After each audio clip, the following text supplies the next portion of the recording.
Le livre de Job, chapitre 2. Un autre jour, les fils de Dieu vinrent se présenter devant l'Éternel, et Satan vint aussi au milieu d'eux pour se présenter devant l'Éternel.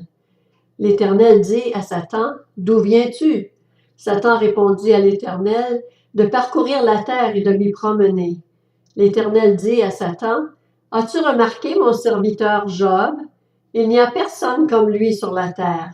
C'est un homme intègre et droit. Il craint Dieu et se détourne du mal.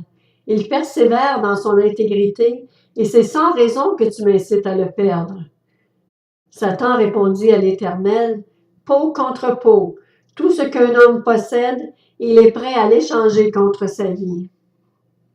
Mais porte donc la main contre lui, touche à ses os et à sa chair, et je suis sûr qu'il te maudira en face. » L'Éternel dit à Satan, « Le voici, je te le livre, seulement épargne sa vie. » Satan se retira alors de la présence de l'Éternel. Puis il frappa Job d'un ulcère purulent, depuis la plante des pieds jusqu'au sommet du crâne. Job prit un tesson pour se gratter et s'assit sur de la cendre.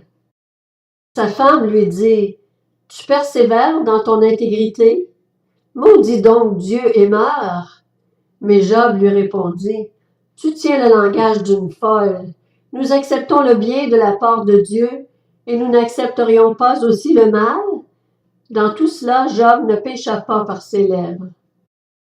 3 amis de Job apprirent tous les malheurs qu'il avait frappés. Il s'agissait d'Éliphaz de Théman, de Bildad de Shuach et de Tsophar de Naama. Venus chacun de son pays, ils se concertèrent pour aller exprimer leur compassion à Job et le réconforter. Ils l'aperçurent de loin, mais ils ne le reconnurent pas.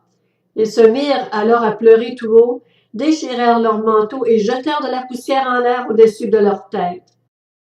Pendant 7 jours et 7 nuits, ils restèrent assis par terre à côté de lui, sans lui dire un mot, car ils voyaient à quel point sa douleur était grande.